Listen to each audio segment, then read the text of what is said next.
UPSC civil सेवा परीक्षा की तैयारी कर रहे अधिकांश अभ्यर्थियों की तैयारी का पहला कदम कोचिंग क्लास ज्वाइन करना रहता है, परंतु कुछ अभ्यर्थी इस भीड़ से अलग अपने बनाए रास्ते पर चलते हैं और खुद ही अपनी पूरी तैयारी का रोड मैप तैयार करते हैं।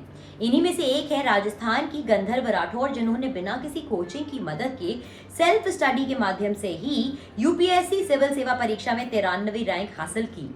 दिल्ली विश्वविद्यालय के श्रीराम कॉलेज से कॉमर्स में पोस्ट ग्रेजुएट गंधर्व ने अपनी यूपीएससी की तैयारी दिल्ली में रहकर की है।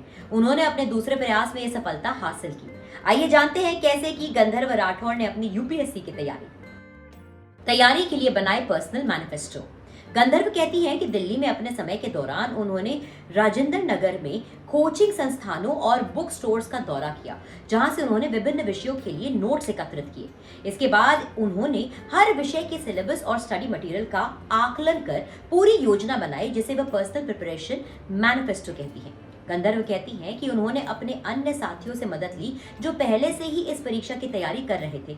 वे कहती हैं कि सबसे महत्वपूर्ण बात सिलेबस को अच्छी तरह से समझना है। अगर कोई बिना किसी कोचिंग सपोर्ट के अकेले पढ़ाई कर रहा है तो सिलेबस को समझने के लिए समय बिताना और भी ज्यादा जरूरी है। पहली बार में पाठ्यक्रम बड़ा और कठिन लग सकता है, लेकिन एक बार छोटे भागों में बांटने के बाद इससे निपटना आसान हो जाता है। मेंस की तैयारी से करें शुरुआत। अपनी तैयारी के बारे में गंधर्व बताती हैं कि उन्होंने अपना 80% समय मेंस परीक्षा की तैयारी को दिया। उन्होंने अपना आधा समय ऑप्शनल पेपर की तैयारी में लगाया और बाकी अन्य विषयों के लिए समर्पित था। वह कहती हैं, कोशिश करो और अपने वैकल्पिक पेपर को अच्छे से तैयार करो। यह एक ऐसा विषय है जिसे आप चुनते हैं और जिसमें आप उच्च अंक ला सकते हैं। गंधर्व ने भी अपनी प्रेजेंटेशन और कम्युनिकेशन कौशल पर बड़े पैमाने पर काम किया। वह कहती हैं, मैंने मेंस परीक्षा को क्लियर करने पर बड़े पैमाने पर काम किया। भले ही पहला कदम प्रीलिम्स को क्लियर करने का हो, फिर भी मैंने पीछे की ओर काम किया, मुख्य और वैकल्पिक पेपर और फिर प्रीलिम्स की तैयारी की। आंसर राइटिंग पर दें विशेष ध्यान। गंधर्व का कहना है कि उन्होंने यूपीएससी परीक्षा में 5 महीने पहले ही उत्तर लिखने का अभ्यास शुरू कर दिया था। सिलेबस पूरा करने से पहले ही उन्होंने उत्तर लिखने की प्रैक्टिस शुरू कर दी थी।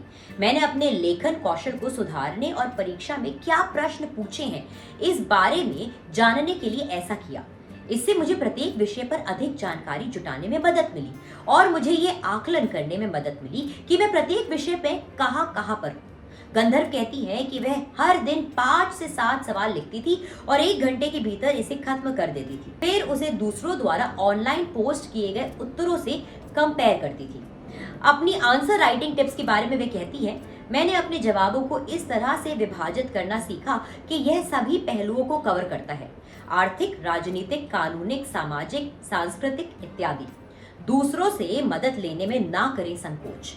गंधर्व कहती है कि सेल्फ स्टडी के दौरान अक्सर आप किसी मुश्किल में फंस सकते हैं। कभी कभी आपको गाइडेंस की जरूरत भी पड़ सकती है। ऐसे में किसी से मदद मांगने में संकोच ना करें, चाहे ऑनलाइन हो या ऑफलाइन। जहां भी कोई पॉइंट मददगार लगे उसे तुरंत नोट्स में लिख लें। इसी के साथ ही वे सभी अभ्यर्थियों को किसी ऐसी हॉबी को फॉलो करने की सलाह देती है जो उन्हें घर से बाहर ले जाए। इससे ना केवल फिजिकल एक्टिविटी बढ़ेगी, बल्कि इंटरव्यू के दौरान आपके पास अपनी हॉबी के बारे में बात करने के लिए एक्सपीरियंस भी होंगे। आज की इस वीडियो में बस इतना ही। उम्मीद करते हैं कि आपको हमारा ये वीडियो पसंद आया होगा। हमारी इस वीडियो को लाइक और शेयर करना ना भूलें और हमारे चैनल जागरण जोश को सब्सक्राइब करें। Till the next time, it's a good bye from